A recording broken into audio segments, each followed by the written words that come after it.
देखिए हम लोग लास्ट डे की क्लास में क्या देख रहे थे, तो हम लोग लास्ट डे क्लास में देखे थे कि जो भारत में बैंकिंग प्रणाली विकसित हुई है उसके बारे में, ठीक है। और इस बैंकिंग प्रणाली में हम लोगों ने क्या देखा था, हम लोगों ने देखा था बैंकों का इतिहास, ठीक है।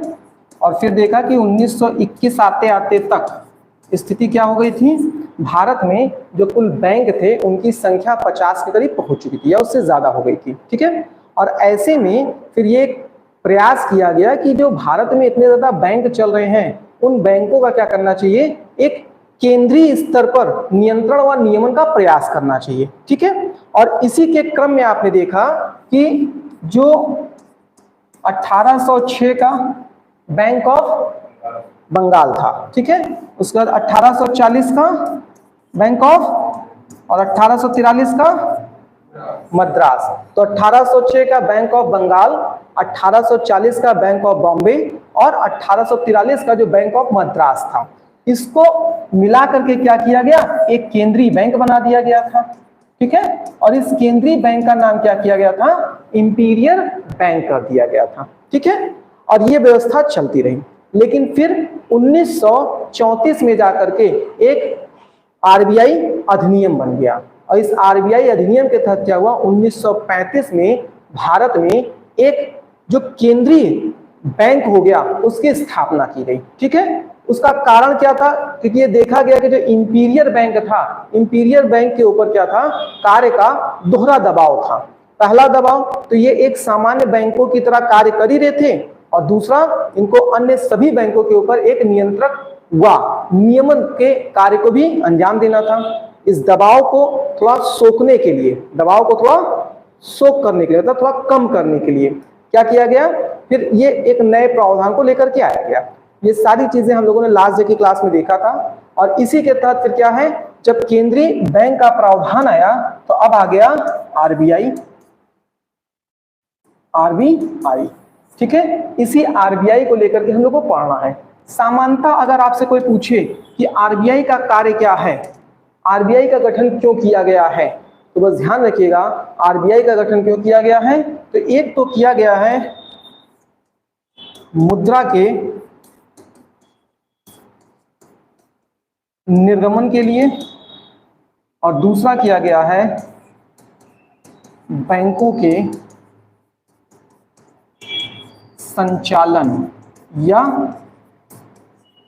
नियंत्रण के लिए। अगर मुद्रा के निर्गमन की बात करते हैं तो इसमें दो चीजें आती हैं।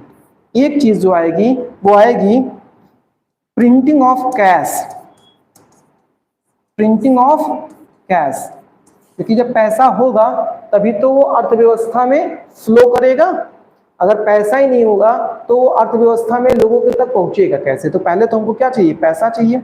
तो जो पैसे हैं उनकी प्रिंटिंग करने का अधिकार भी किसके पास है, आरबीआई के पास होता है। दूसरा, मार्केट में कितना पैसा होना चाहिए और कितना पैसा नहीं होना चाहिए, इसका नियंत्रण कौन करता है, इसका नियंत्रण भी आरबीआई करती है। इसको दूसरे शब्दों में कहें फ्लो ऑफ मनी, ठीक है। और ये जब अभी आप आगे आरबीआई को थोड़ा पढ़ लेते हैं, उसका लोग मौद्रिक नीति पढ़ेंगे, तब आपको समझ में आएगा कि किस तरह से आरबीआई जो है वो रेपो रेट और रिवर्स रेपो रेट के माध्यम से कब बाजार में पैसा ज्यादा उतारना है और कब बाजार से पैसा वापस खींचना है, ये उसका कुछ नियमन का प्रावधान होता है, ताकि क्या करें, महंगाई को अपने अनुसार वो नियंत्रित कर सके, आवश्यकताओं की पूर्ति लोगों की हो सके, प्लस महंगाई का। देखिए बहुत से बार हम लोग जब सुनते हैं तो हम लोग को लगता है कि महंगाई बढ़ रही है।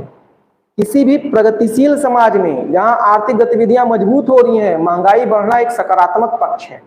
आज महंगाई बढ़ रही है, लेकिन आप बताइए किसके पास संसाधनों की कमी हो रही है। सभी रोते हैं कि दाल महंगा हो गया, सब्जी महंगी हो गई, चलते कार से हैं।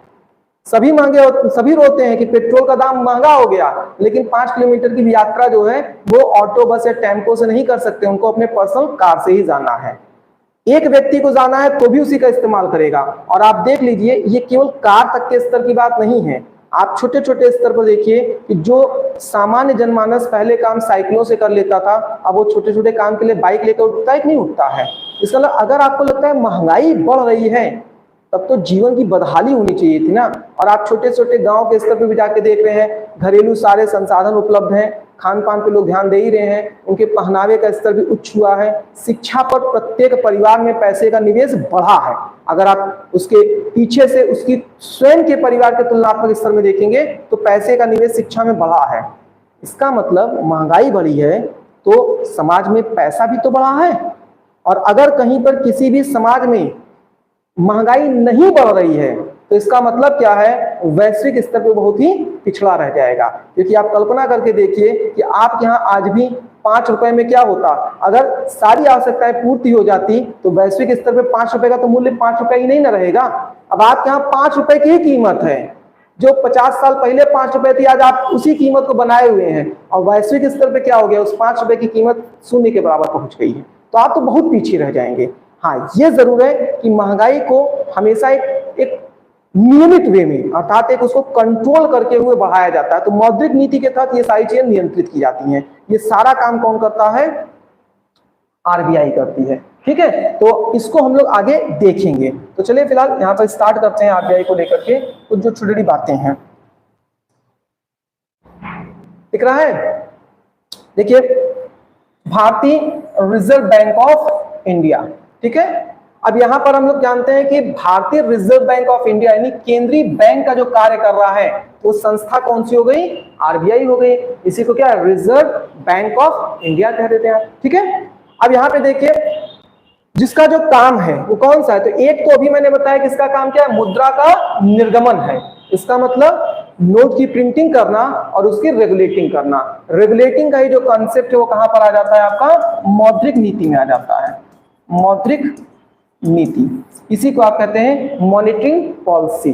ठीक है, आगे हम लोग इस पर चर्चा करेंगे, आगे इस पर चर्चा होगा। इसके अलावा दूसरा क्या है, अन्य सभी बैंकों पर नियंत्रण करना। क्योंकि केंद्रीय बैंक है तो आप समझ सकते हैं केंद्रीय बैंक है तो ये क्या करेगा, केंद्र के रूप में आपने सारी व्यवस्थाओं को पढ़ चुका है। इसका मतलब नीचे स्तर पे जो उसकी प्रणाली होगी उसके सभी के एक ऊपर नियंत्रक व नियमन के रूप में काम करेगा। ठीक है, तो ये तो दो इसके प्रमुख कार्य हैं। अब इसका घटनाक्रम क्या रहा है विकास का, तो देखिए प्रारंभ में आरबीआई की स्थापना से पूर्व, अभी मैंने आपको कहा ना इंपीरियल बैंक ऑफ इंडिया, ये क्या करता था, ये केंद्रीय बैंक की भूमिका में था। और ये इंपीरियल बैंक ऑफ इंडिया कहां से बना, तो अभी जो हम लोगों ने चर्चा किया, bank of Bengal, bank of Bombay, bank of Madras, इन तीनों को मिलाकर। ये जरूर है बाद में इंपीरियल बैंक जो है वो आरबीआई का रूप नहीं लिया, बल्कि इंपीरियल बैंक जो है वो स्टेट बैंक के मतलब नाम से जाने लगा। ठीक है, तो आइए, तो केंद्रीय बैंक का कार्य करता था। ठीक है, अब इसका मतलब जो इंपीरियल बैंक ऑफ इंडिया को केंद्रीय बैंक का कार्य सौंपा गया वो कब था, तो 1921 में बैंक ऑफ बंगाल या उसी को कलकत्ता बैंक ऑफ कलकत्ता भी कहते हैं, बैंक ऑफ बॉम्बे और बैंक ऑफ मद्रास को मिलाकर क्या किया गया, इंपीरियल बैंक बनाया गया। अभी ये सारी चीजें बता चुके हैं तो तेज चल रहे हैं। ठीक है, अब देखिए उसके बाद क्या हुआ, उसके बाद फिर 1926 में,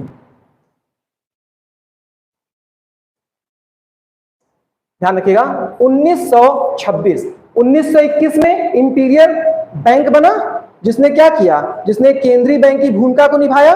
उसके बाद फिर क्या हो रहा है, 1926 में एक हिल्टन यंग कमीशन बना। हिल्टन यंग कमीशन या उसी को हम आयोग कर लेते हैं। ठीक है, इसी को क्या कहते हैं, और रॉयल कमीशन या शाही आयोग भी कहते हैं। अब इस कमीशन ने क्या कहा, इस कमीशन ने कहा कि जो इंपीरियल बैंक केंद्रीय बैंक की भूमिका में है उसके ऊपर कार्यभार का दबाव ज्यादा हो रहा है, इसलिए एक स्वतंत्र केंद्रीय बैंक की आवश्यकता है।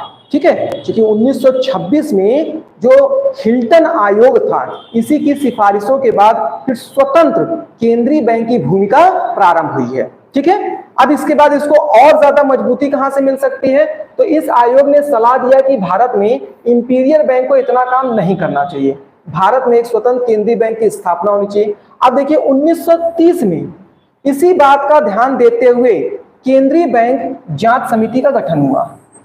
केंद्रीय बैंक जांच समिति, इसका मतलब क्या है, जब हिल्टन आयोग ने अपनी रिपोर्ट प्रस्तुत किया और उस रिपोर्ट में बताया कि जो इंपीरियल बैंक है यानी केंद्रीय बैंक की जो भूमिका में है उसके कार्य जो है बहुत ज्यादा है, अब दूसरा काम क्या हो रहा है, इसी केंद्रीय बैंक जांच समिति, इसका मतलब क्या, जो केंद्रीय बैंक कार्य कर रहा था, अब उसकी कार्यभार कितने हैं उसकी जांच के लिए एक समिति बना दी गई। ठीक है, कब बनाई गई है, 1930 में। अब ये जो समिति का गठन किया गया, इस समिति ने भी क्या किया, अपनी रिपोर्ट प्रस्तुत की और बताया कि वास्तविकता जो है वो यही है कि भारत में एक स्वतंत्र केंद्रीय बैंक की आवश्यकता होनी चाहिए। इसका मतलब हिल्टन आयोग जो था, या जिसको आप शाही आयोग कह रहे हैं, उसे केंद्रीय बैंक जांच समिति की सहमति मिल गई या मंजूरी मिल गई। ठीक है, कब, 1930 तक। ठीक है, अब इसी बीच क्या हो रहा है, हिल्टन यंग कमीशन आयोग की सिफारिश पर ही भारत में आरबीआई अधिनियम 1934 के तहत 1 अप्रैल 1935 को केंद्रीय बैंक या रिजर्व बैंक ऑफ इंडिया की स्थापना कर दी गई। ठीक है, कब की गई, 1 अप्रैल 1935। तो यहां पर अभी आपने क्या देखा, सबसे पहले देखा 1921 क्या हो रहा है, इंपीरियल बैंक। ठीक है, जो 3 बैंक को मिलाकर बनाया गया, कई बार इस पर लोगों ने चर्चा कर लिया, बंगाल, बॉम्बे और मद्रास। ठीक है, अब ये क्या किया, इसने पहले केंद्रीय बैंक की भूमिका निभाई, केंद्रीय बैंक, लेकिन बैंकों का कार्य बढ़ता चला गया। ऐसी स्थिति में क्या हुआ, 1926 में क्या बन रहा है, हिल्टन आयोग का गठन हुआ, हिल्टन आयोग का, और इसे भारत में चल रही जो बैंकिंग सिस्टम है, बैंकिंग जो प्रणाली थी, उस पर अपनी रिपोर्ट प्रस्तुत करनी थी। और इसने क्या किया, इसी को क्या कह रहे हैं, शाही आयोग कह रहे हैं। और इसने क्या कहा, इसने बताया कि वास्तव में ये जो इंपीरियल बैंक केंद्रीय बैंक की भूमिका में है, इसके ऊपर क्या है, कार्यभार बहुत ज्यादा है, कार्यभार ज्यादा है। ऐसे में क्या चाहिए, एक स्वतंत्र केंद्रीय बैंक चाहिए। उसके बाद क्या हो रहा है, 1930 आ जा रहा है, और 1930 में क्या हो रहा है, एक केंद्रीय बैंक जांच समिति का गठन किया जाता है। और इसने अपनी रिपोर्ट में क्या बताया, तो इसने अपनी रिपोर्ट में प्रस्तुत किया कि भाई जो हिल्टन आयोग की सिफारिशें हैं, हिल्टन आयोग की सिफारिशें हैं वो जायज हैं, वो सही बात कह रहा है। और इसी के तहत फिर इनकी सिफारिश के तहत क्या हो रहा है, फिर 1934 में आरबीआई को लेकर के 1934 में क्या है, एक आरबीआई अधिनियम बन गया। और अब जब ये आरबीआई अधिनियम बन गया, तो इसी के तहत फिर 1 अप्रैल 1935 में आरबीआई का गठन हो गया। ठीक है, इतना सुन रही, चलिए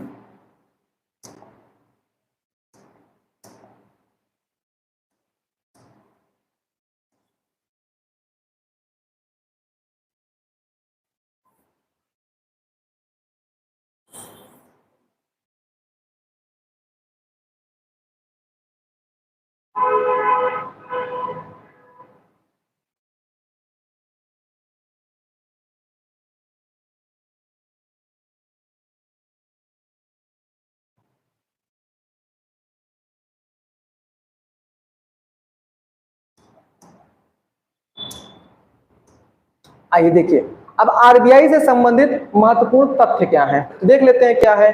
जैसे आरबीआई के लोगो पर पाम ट्री व टाइगर बना है, कभी देखा है आप लोगों ने, आरबीआई के लोगो पर पाम ट्री व,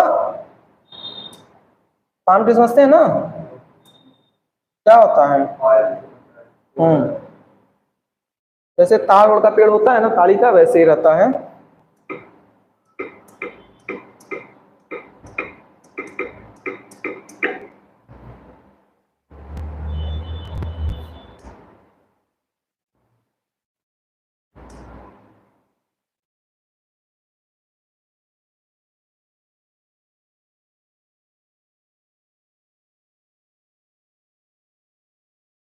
देख रहे हैं, तो ये क्या है, ये आरबीआई का लोगो है। ठीक, कई बार पूछ लेता है, छोटे छोटे एग्जाम में पूछ लेता है इस तरह क्वेश्चन, तो एक बार देखे रहते तो थोड़ा सा आइडिया रहता है ना। तो ये क्या है, आपका टाइगर बना हुआ है, पीछे आप देख रहे हैं इसके पाम ट्री बना हुआ है। ठीक है,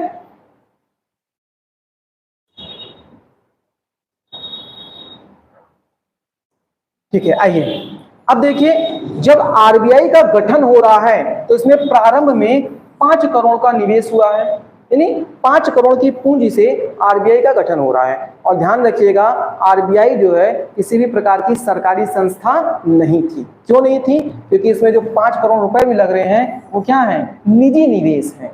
निजी निवेश का मतलब ये हो गया कि कहीं ना कहीं ये किसी व्यक्ति या किसी कंपनी के अधीन होकर कार्य किया है। ठीक है, अब इसके अलावा देखिए, जब 1935 में आरबीआई का गठन हो रहा है तो आरबीआई का गठन भारत शासन अधिनियम 1935 से मतलब के समय का है। ठीक है, उससे पूर्व का है, क्योंकि भारत शासन अधिनियम 1935 के तहत वर्मा जो है भारत के क्षेत्र से बाहर चला गया था।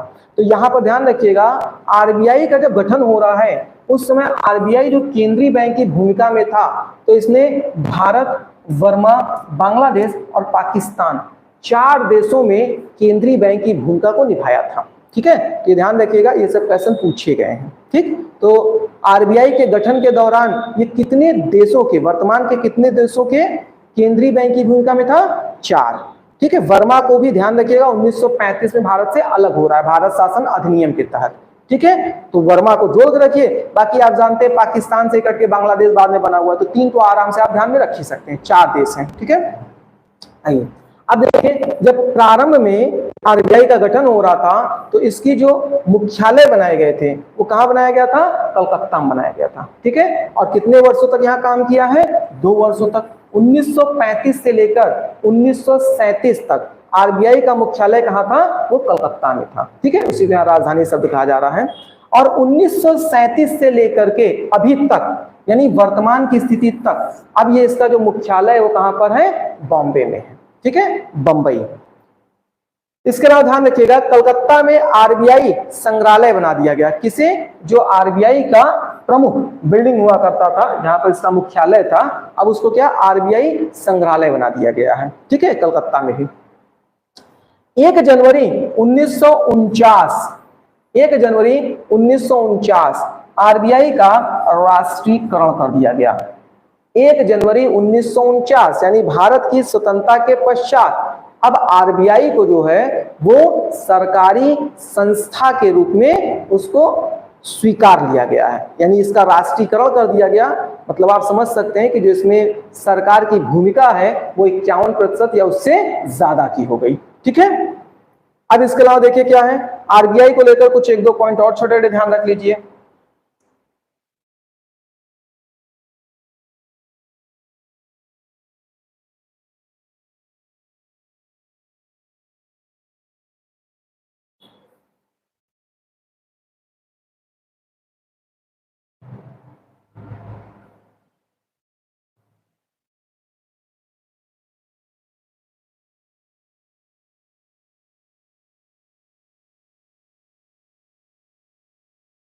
देखिए यहां पर तो आरबीआई को लेकर के ध्यान रखिएगा, आरबीआई के प्रथम गवर्नर कौन है? कौन है? Osborne Smith. ऑसबोर्न स्मिथ 2 साल के लिए रहे, 35 से 37 तक। ठीक है, लेकिन अगर पूछें कि प्रथम भारतीय गवर्नर कौन है तो कौन है? सीडी देशमुख है। और ये कब से कब तक रहे हैं? तो 43 से 49 तक। तो अगर आपसे पूछ ले कि स्वतंत्र भारत में आरबीआई के गवर्नर कौन थे? सीडी देशमुख थे। ठीक है, स्वतंत्र भारत के पहले आरबीआई गवर्नर सीडी देशमुख रहेंगे। इसके अलावा भारत में वर्तमान में आरबीआई के गवर्नर कौन है? कौन है? हाँ, अभी इनका कार्यकाल चल रहा है। ठीक है, तो ये कौन है? शक्तिकांत दास है। और कौन से गवर्नर है ये 25वें गवर्नर है। ठीक है, तो अब कुछ तथ्यात्मक जो प्रश्न था पहले उसको बात कर लेते हैं। आरबीआई का मुख्यालय प्रारंभ में कहां था? कलकत्ता में। कलकत्ता से बॉम्बे आरबीआई का मुख्यालय कब शिफ्ट हुआ है? 1937 में। ठीक है, वर्तमान में जो आरबीआई का कलकत्ता का मुख्यालय था वो किस रूप में है? आरबीआई के संग्रहालय के रूप में है। आरबीआई का जो प्रथम गवर्नर हुए वो कौन थे? हाँ, ऑसबोर्न स्मिथ थे।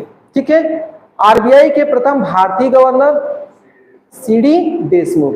स्वतंत्र भारत में प्रथम आरबीआई के गवर्नर सीडी देशमुख। वर्तमान में आरबीआई के गवर्नर शक्तिकांत दास है। ठीक है, इसके अलावा हम लोग बात कर रहे थे कि जो आरबीआई का गठन हुआ है किस समिति के आधार पर हुआ है, कौन सी समिति थी?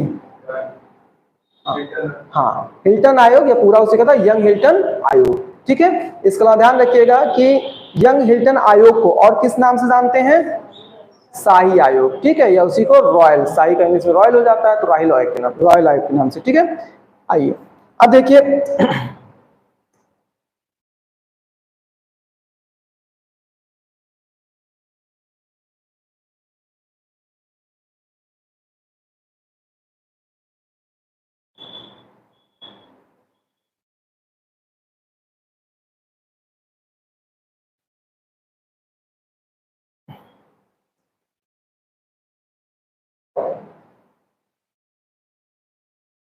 देखिए यहाँ पर देखिए, सामान्यतः जब देखते हैं कि भारत सरकार अपना बजट प्रस्तुत करता है तो हम लोग क्या प्रयोग करते हैं? वहां पर वित्तीय वर्ष का प्रयोग करते हैं या फाइनेंशियल ईयर। और कहीं पर भी आप देखते हैं पैसे से संबंधित जो लेखा जोखा होता है उसको क्या कहते हैं? उसको फाइनेंशियल ईयर मान के चलते हैं। ठीक है, और यहाँ पर अगर आप देखेंगे तो जो आरबीआई का है उसके लिए किसका प्रयोग किया जाता था? लेखांकन वर्ष का प्रयोग किया जाता था। इसका मतलब अकाउंटिंग ईयर शब्द का प्रयोग किया जाता था। ठीक है, ध्यान रखिएगा, आरबीआई का वित्तीय वर्ष ना होकर के आरबीआई का क्या है? लेखांकन वर्ष होता है। 1 अप्रैल 1935 में जब ऑसबोर्न स्मिथ के काल में आरबीआई का परिचालन शुरू हुआ तो इसका लेखांकन वर्ष कहां से था? जनवरी से दिसंबर चलता था, जनवरी से दिसंबर। लेकिन 11 मार्च 1940 में बैंक ने अपना लेखांकन वर्ष बदल के क्या कर दिया? जुलाई से जून कर दिया। क्या कर दिया? जुलाई से जून कर दिया। अब लगभग 8 दशकों के बाद आरबीआई ने बदलाव करते हुए जुलाई 2020 से 31 मार्च 2021 तक 9 महीने की अवधि का अपना लेखांकन वर्ष शुरू किया है। क्यों?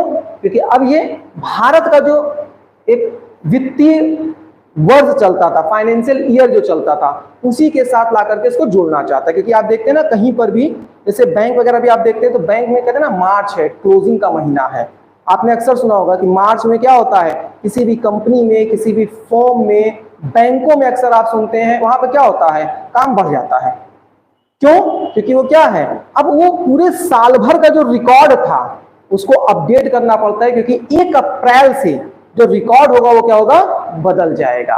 तो अब आप जैसे जीएसटी वगैरह भी फाइल करते हैं, तो जीएसटी वगैरह भी फाइल कर रहे हैं तो आपका जो फाइल हो रहा है वो क्या होगा? वो फाइनेंशियल ईयर का चलता है। इसका मतलब 1 अप्रैल से लेकर के 31 मार्च तक का चलता है। ठीक है, तो भारत में ये 1 अप्रैल से 31 मार्च तक जो आरबीआई का लेखांकन वर्ष था उसको करने का प्रावधान कब किया गया? 2021 से। ठीक है, क्योंकि 2021 में जो इसको समाप्त कर दिया गया तो आप कह सकते हैं 2000, क्योंकि 31 मार्च 2021 तक किया गया है, यानी 1 अप्रैल 2021 से ही तो प्रावधान प्रारंभ हो जाएगा। तो 21 में ही आपका क्या हो रहा है? ये 1 अप्रैल से इसका लेखांकन वर्ष काउंट होना शुरू हो जा रहा है। ठीक है, इसका मतलब इसके लेखांकन वर्ष में 3 बार बदलाव है। एक तो प्रारंभिक था मूल बिंदु जब जनवरी से दिसंबर था। ठीक है, उसके बाद 40 में बदल दिया गया 11 मार्च 1940 में, और इसको क्या कर दिया? जुलाई से जून। जुलाई जून समझ रहे हैं? जैसे अगर हम लोग अभी कह रहे हैं ना कि अप्रैल से मार्च, तो 1 अप्रैल आएगा उससे पहले खत्म कर देना पड़ेगा ना, तो अभी मार्च चल रहा है। उसी तरह जुलाई से जून, इसका मतलब 1 जुलाई से पहले खत्म करना होगा, तो 30 जून से लेकर के 1 जुलाई तक आपका चलेगा। ठीक है, या ऐसे कहें कि 1 जुलाई से लेकर के 30 जून तक चलेगा, और 1 जुलाई से फिर नया आपका लेखांकन वर्ष प्रारंभ हो जाता। कब? 1940 में। लेकिन वर्तमान का ध्यान रखिए, उतना पीछे भी आपको याद करने की जरूरत नहीं हो, तो केवल एक घटनाक्रम बता रहा है कि किस तरह से आरबीआई के लेखांकन वर्षों में जो है वो कई बार संशोधन किया गया है। ठीक है, आइए अब देखिए, तो होने की बात कही गई, उसके बाद सभी लेखांकन वर्ष सरकार के वित्तीय वर्ष की भांति 1 अप्रैल 31 मार्च तक होगा, यानी 1 अप्रैल से लेकर 31 मार्च तक होगा। ठीक, इसका मतलब अब वित्तीय वर्ष यानी फाइनेंशियल ईयर और आरबीआई का लेखांकन वर्ष यानी अकाउंटिंग ईयर दोनों क्या हो गया है? एक हो गया है। ठीक है, आइए, यह परिवर्तन विमल जालान समिति की सिफारिश पर किया गया है। तो जो आरबीआई का फाइनेंशियल ईयर 1 अप्रैल से लेकर 31 मार्च तक कर दिया गया है, वो किसकी सिफारिश पर है? विमल जालान समिति की सिफारिश पर है। विमल जालान समिति, ठीक है।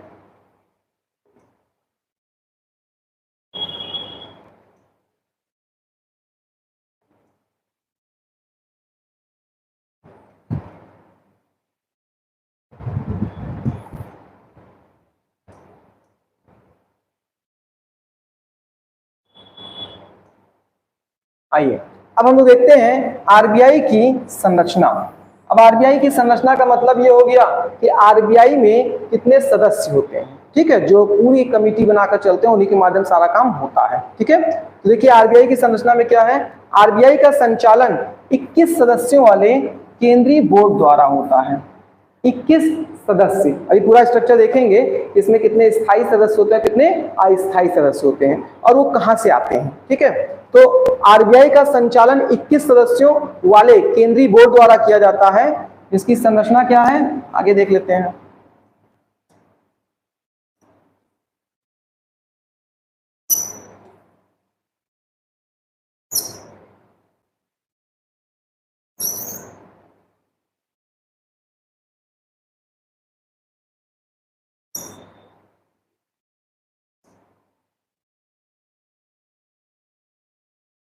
चलिए आइए देखिए, तो इसकी संरचना में हम लोग देख लेते हैं कि संरचना में कुल सदस्य कितने होते हैं, 21 सदस्य होते हैं, ठीक है। अब इसमें क्या है, एक अगर आप देख रहे हैं तो सरकारी निदेशक होते हैं, और दूसरे आप देख रहे हैं तो गैर सरकारी निदेशक होते हैं, ठीक है। जो सरकारी निदेशक हैं, इन्हीं को क्या कह रहे हैं, पूर्णकालिक सदस्य कह रहे हैं, पूर्णकालिक सदस्य। और ये जो होते हैं, ये क्या होते हैं, जो नॉन ऑफिशियल डायरेक्टर होंगे, ये अस्थायी सदस्य में आते हैं, ठीक। एक एक कर समझते हैं। यहां पर कुल सदस्यों की संख्या कितनी होती है, 5 होती है। इस 5 में क्या होते हैं, एक गवर्नर होगा और 4 अधिकतम जो हो सकते हैं वो क्या होंगे, उप गवर्नर होंगे, ठीक है। इसका मतलब 5 सदस्यों से संख्या कम भी हो सकती है, लेकिन 4 से मतलब 5 से अधिक नहीं हो सकती है, ठीक है।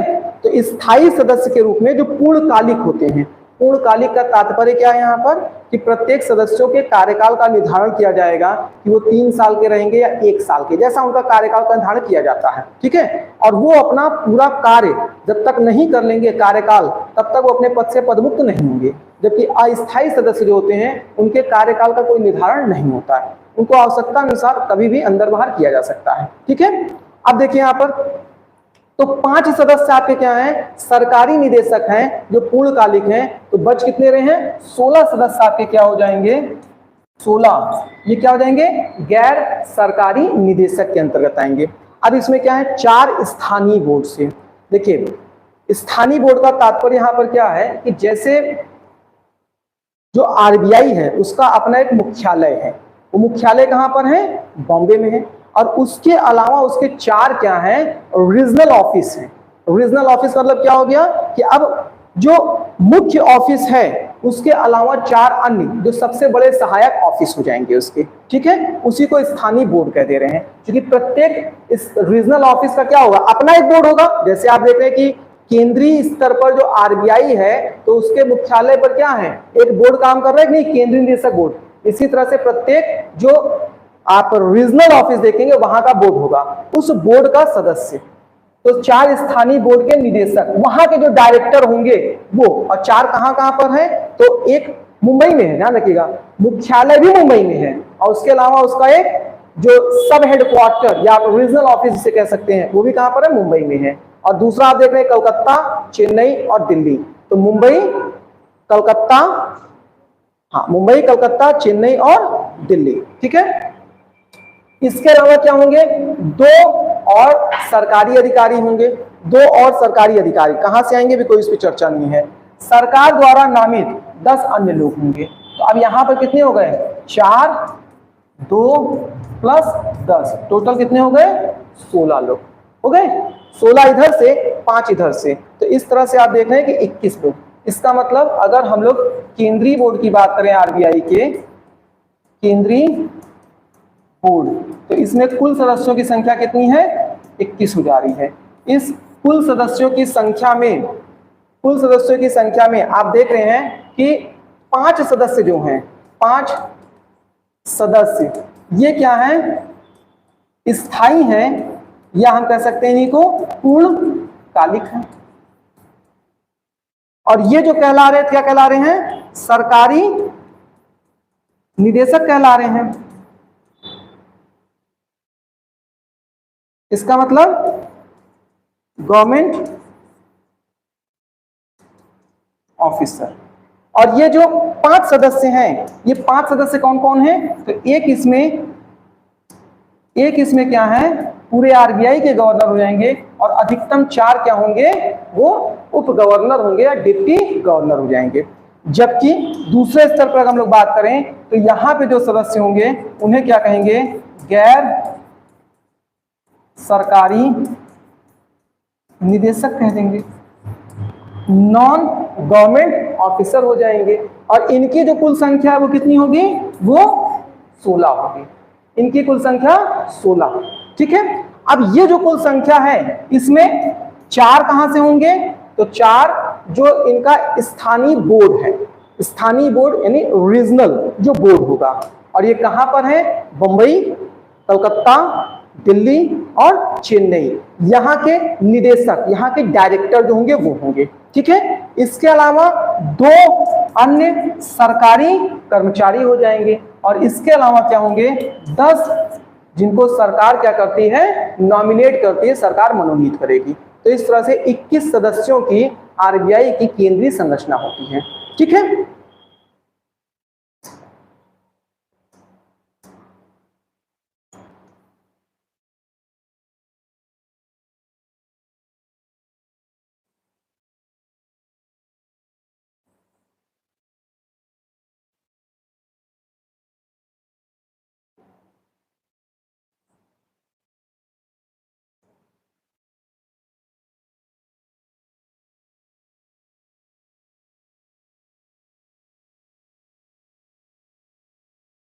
आइए, अभी तक आपने क्या देखा? आपने देखा आरबीआई की गठन व संरचना। ठीक है। आरबीआई के गठन में हम लोग इसका प्रावधान इतिहास के पृष्ठभूमि से लेते हुए आए हैं, 1935 से लेकर के वर्तमान संरचना तक। ठीक है। इसके अलावा जहां तक आप देख रहे थे तो जो आरबीआई का कार्यशैली है कि आरबीआई किस तरह से कार्य करती है, वो हम लोग को अगले स्तर पर देखना है। अच्छा, वो आरबीआई के हमको लगा गवर्नरों का नाम रहा होगा।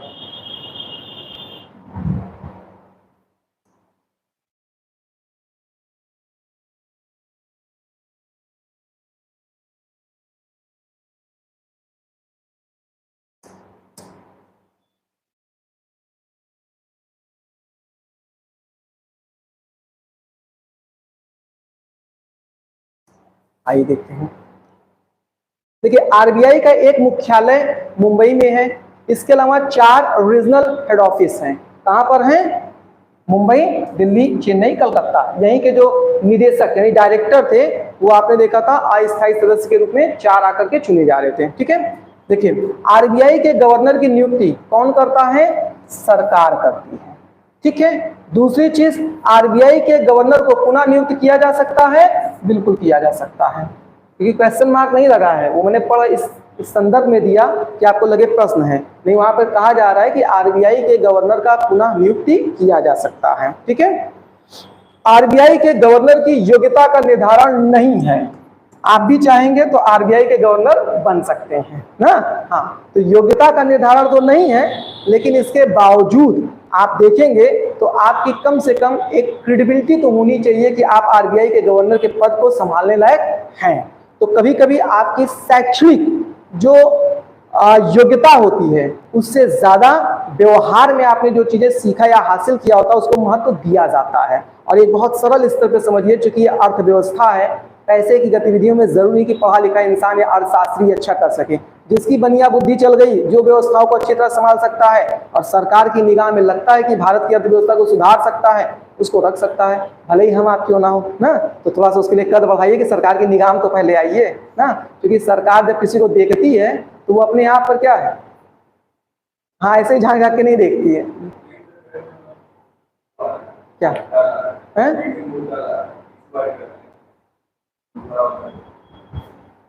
ऐसे ही आ रहा है ना।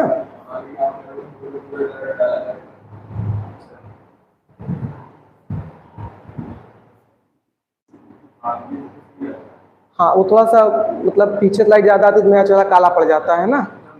हाँ कोई बात नहीं, बीच बीच में काला चेहरा भी देख लीजिएगा है ना, मैटर सुनता मिले। हाँ ये मुझे भी लग रहा था, जब सफेद वाला जब भी पीडीएफ पढ़ाते तो ऐसा हो जाता है ना। खैर, तो हम लोग बात कर रहे थे किसकी, हम लोग बात कर रहे थे कि सरकार की निगाह में आप आए ना। कुछ उदाहरण देने जा रहे थे। हाँ उदाहरण बताता, जैसे अगर आप वर्तमान के ही शक्तिकांत दास को देखेंगे तो इनका बैकग्राउंड जो है वो क्या है, वो इकोनॉमिक्स से नहीं है, वो हिस्ट्री से है। ठीक है, तो इसका मतलब क्या है कि इन्होंने अपने व्यवहारिक स्तर पे क्या है, वो अर्थशास्त्री के रूप में अपने आप को सरकार की निगाह में एक अच्छे जानकार के रूप में प्रस्तुत किया, क्योंकि ये इससे पहले क्या थे, प्रशासनिक अधिकारी थे। ठीक है, इसका मतलब क्या थे, एक आईएएस ऑफिसर थे, और आईएएस ऑफिसर थे तो जिस क्षेत्र में इनको कार्यभार दिया गया होगा वहां पर इन्होंने अच्छा कार्य किया होगा। इनके अनुभव का लाभ अब जो है वो आरबीआई जैसी संस्था में गवर्नर के पद पर इनको सृजित करके लिया जा रहा है। ठीक है, तो प्रशासनिक अधिकारी लोग ही होते हैं जिनको इस तरह से सामान्यतः आप देखेंगे कि इतने बड़े पदों पर लेकर बैठाया जाता है। ठीक है, अब प्रशासनिक अधिकारियों के लिए आप जानते हैं कि कोई फर्क नहीं पड़ता आप किस बैकग्राउंड से आ रहे हैं ना, जब आप चाहे किसी भी क्षेत्र से हो, कुछ विशेष पदों को छोड़कर जहां पर केवल अर्थशास्त्री के लिए आपको बहुत से, जैसे अकाउंटिंग संबंधित फील्ड होता है तो वहां पर आप देखते हैं बहुत सी बार क्या होता है, वो इकोनॉमिक्स ही मांगता है। लॉ जैसी फील्ड के लिए आप बहुत सी बार देखते हैं तो वहां पर क्या होता है, आपका बैकग्राउंड लॉ के माना आता है। इसलिए आप देखते हैं जब कंबाइंड वैकेंसी आती है उसमें कुछ पोस्ट ऐसा होता है जिसके लिए आपसे पूछता है कि आपने क्या एमकॉम किया है, या आपके पास कोई मैनेजमेंट का कोर्स है, या आपके पास कोई लॉ का कोर्स है, या आपके पास कोई एग्रीकल्चर का कोर्स है। तो प्रशासनिक क्षेत्रों में जो विशेषज्ञों का क्षेत्र होता है उसके लिए विशेषज्ञों की ही नियुक्ति होती है। बाकी आप कंबाइंड जब देते हैं तो आपकी रैंकिंग क्या होगी, उस क्षेत्र को छोड़कर बनेगी। जैसे मान लेते हैं कहीं पर मान लेते हैं 250 पद निकला है, अब उसमें 10 कृषि के लिए हो गया, 5 कानून के जानकार के लिए हो गया, 3 अर्थव्यवस्था के जानकार के लिए हो गया, ऐसा मान लेते हैं छोटे मोटे अवसर में 20 पद आपके लिए हट गए पहले ही। और जो उसमें जानकार होंगे उनका हो सकता है ओवरऑल मेरिट में ना भी बने, तो चूंकि हमको लॉ के बैकग्राउंड के ही बच्चों को रखना था, इसलिए मान लेते हैं भले ही 5 बच्चे उसमें मतलब वैकेंसी के रूप में हैं और फॉर्म भरने वाले हो सकता है उसमें 5% लोग जो लॉ किए हों, तो उनका मेरिट तो उसी के अनुसार बनेगा ना, क्योंकि अन्य को लाके रखा नहीं आ सकता। तो बस इस वजह से होता है। आइए देखिए इसमें और क्या था, तो कार्यकाल क्या होता है, 3+2 का होता है। 3+2 का अर्थ क्या है कि पहले इनका कार्यकाल 3 वर्ष के लिए होता है और बाद में 2 वर्ष तक इनको बढ़ाया जा सकता है। इनका भी बढ़ा है ना, लंबे समय से बढ़ा है इनका। देखिए वर्तमान में 4 डिप्टी गवर्नर, तो वर्तमान में 4 डिप्टी गवर्नर कौन है, देखिए टी रविशंकर, इनका कार्यकाल अभी हाल ही में कुछ दिन पहले खत्म हुआ है और शायद 3 मई को क्या है इनको पुनः अपॉइंट कर लिया गया है। इसका मतलब क्या था कि इनका कार्यकाल समाप्त हो गया था लेकिन इनको फिर से रख लिया गया। सबसे हाल ही में बने डिप्टी गवर्नर जो है यहाँ के वो यही है। ठीक है, इसके अलावा क्या है, एमडी पात्रा हैं, राजेश्वर राव हैं और स्वामी नाथन जानकी रमन है। क्योंकि इससे पहले जो थे वो कौन थे, मुकेश जैन थे। तो मुकेश जैन का जब कार्यकाल समाप्त हो रहा है तो इनके स्थान पे कौन आया था, स्वामी नाथन जानकी रमन थे। और उसके बाद था टी रविशंकर का कार्यकाल समाप्त हो रहा था और जब इनका समान हुआ तो इनको कार्यकाल को बढ़ा दिया गया है। अन्य अब 2 नंबर पे होंगे, किसी न किसी का समाप्त होने वाला होगा। ठीक है,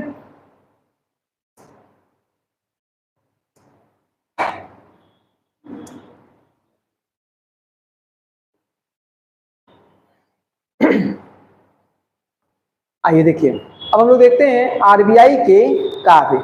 ठीक है, आरबीआई के कार्य में अब पहला देखिए जो हम लोग बार बार कहते हैं, ये केंद्रीय बैंक के रूप में काम करता है और दूसरा अर्थव्यवस्था के विकास के हेतु, अर्थव्यवस्था के विकास हेतु। अर्थ क्या है इसका, तो लगातार हम लोग जो आरबीआई के मतलब शक्ति और इसके गठन का उद्देश्य देख रहे हैं वो क्या है कि ये केंद्रीय बैंक की भूमिका को अदा करे। लेकिन अभी कार्य में आपने पढ़ा है कि ये क्या है, ये मुद्रा का निर्गमन करता है। और अगर मुद्रा का निर्गमन कर रहा है तो मार्केट में, बाजार में जो मुद्रा है उसके पीछे नियंत्रण और नियमन यही करेगा कि नहीं करेगा? इसी की नीति से हमारे देश की अर्थव्यवस्था प्रभावित होगी कि नहीं होगी?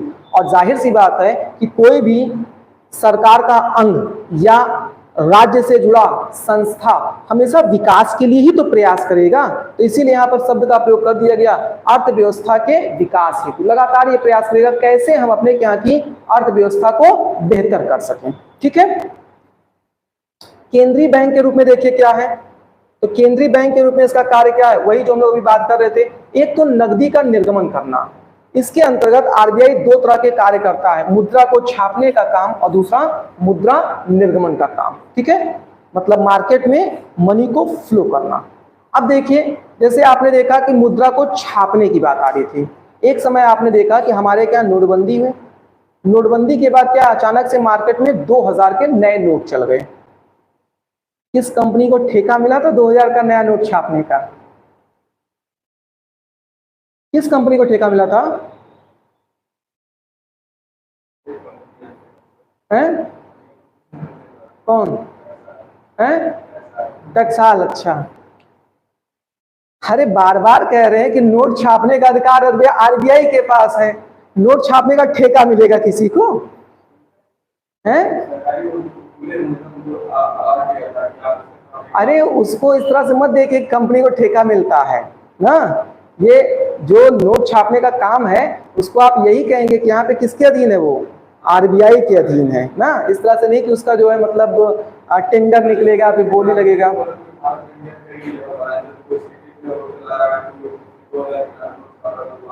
ना ना, वो सब आरबीआई के नियंत्रण में काम कर रहे हैं।